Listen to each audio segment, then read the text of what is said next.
আসসালামু আলাইকুম। সবাই কেমন আছেন? আশা করি অনেক ভালো আছেন, সুস্থ আছেন।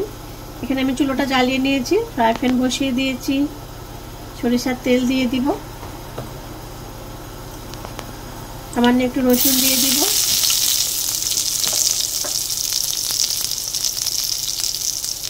পেঁয়াজ দিয়ে দিলাম একটা,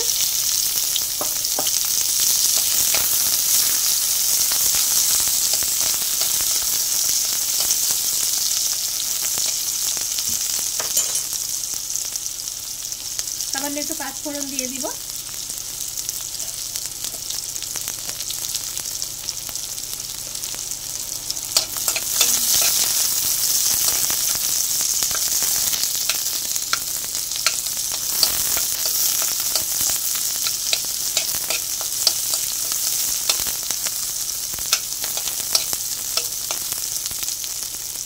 হাফ চামচ লবণ দিয়ে দিব,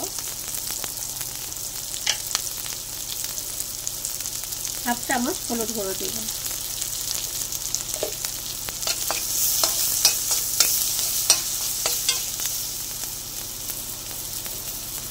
এখানে মিষ্টি কুমড়োটা আমি কুচিয়ে নিয়েছি, ছোট ছোট পিস করে নিয়েছি। এখন এখানে আমি দিয়ে দেব।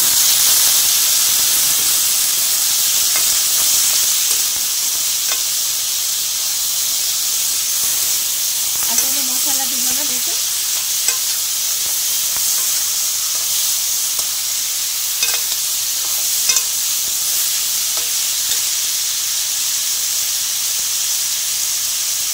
সামান্য একটু তেজপাতা দিয়ে দিব,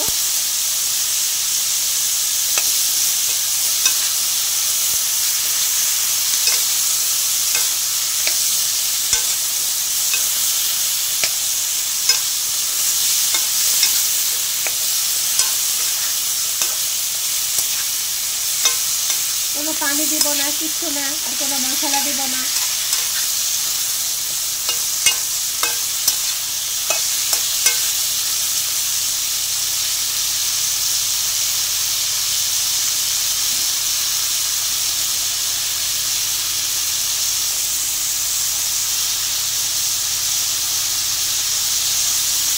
এখন আমি একটু ঢেকে দিব।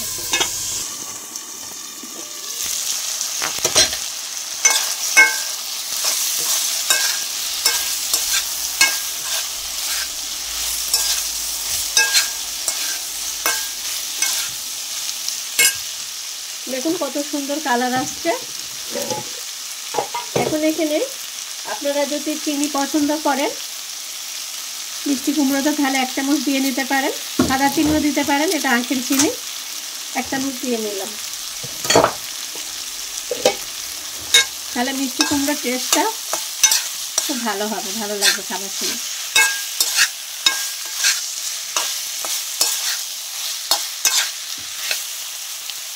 সেদ্ধ হয়ে গেছে, দেখুন সুন্দর হয়ে গেছে সেদ্ধ।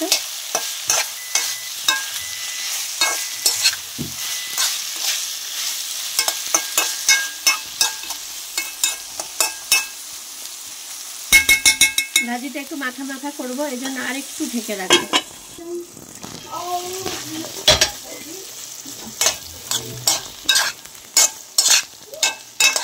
একদম সুন্দর ভাজিটা একদম মাখা মাখা হয়ে গেছে। এখন আমি এখানে কুচানো ধনেপাতাগুলো উপরে দিয়ে দিব।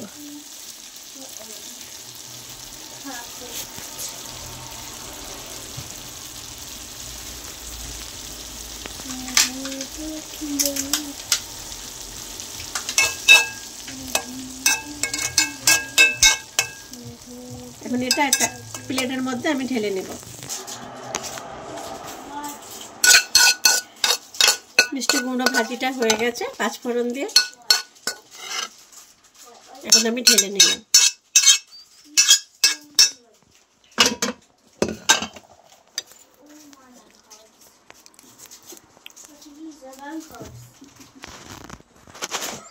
দেখুন মিষ্টি কুমড়ো ভাজিটা হয়ে গেছে। এরকম মিষ্টি কুমড়ো ভাজি আপনারা যেভাবে ভালো লাগে আপনারা খেতে পারবেন, সাদা ভাত, রুটি, পরোটা, যা দিয়ে আপনারা যেটা পছন্দ করেন এভাবে মশলা ছাড়া এভাবে ভাজি খেয়ে দেখবেন, অনেক ভালো লাগবে, টেস্ট লাগবে। আর মিষ্টি কুমড়োটা যদি আপনারা চিনি দিতে না চান তাহলে এমনিও করে খেতে পারেন, তো 1 চামচ চিনি দিলে টেস্টটা আরও বেড়ে যায়, খেতেও খুব স্বাদ লাগে, খুবই ভালো লাগবে। তো ভিডিওটা আজকে কেমন হলো আপনারা অবশ্যই কমেন্ট করে জানাবেন। যদি ভালো লেগে থাকে লাইক করবেন, শেয়ার করবেন, সাবস্ক্রাইব করবেন। আশা করি আপনারা এভাবে বাড়িতে বানিয়ে খেয়ে দেখলে আপনাদের অনেক ভালো লাগবে। আপনারা আমাদের ভিডিও দেখছেন, অনেকেই কিন্তু সাবস্ক্রাইব করেননি, প্লিজ আপনারা আমাদের সাবস্ক্রাইব করুন। আপনারা কীরকম কী পছন্দ করেন আমাদের কমেন্ট করে জানান, অবশ্যই আমি রেসিপি দেখাবো। তো ভিডিওটা আজকে এই পর্যন্ত, আগামীকাল আবার দেখা হবে। সবাই ভালো থাকুন, সুস্থ থাকুন।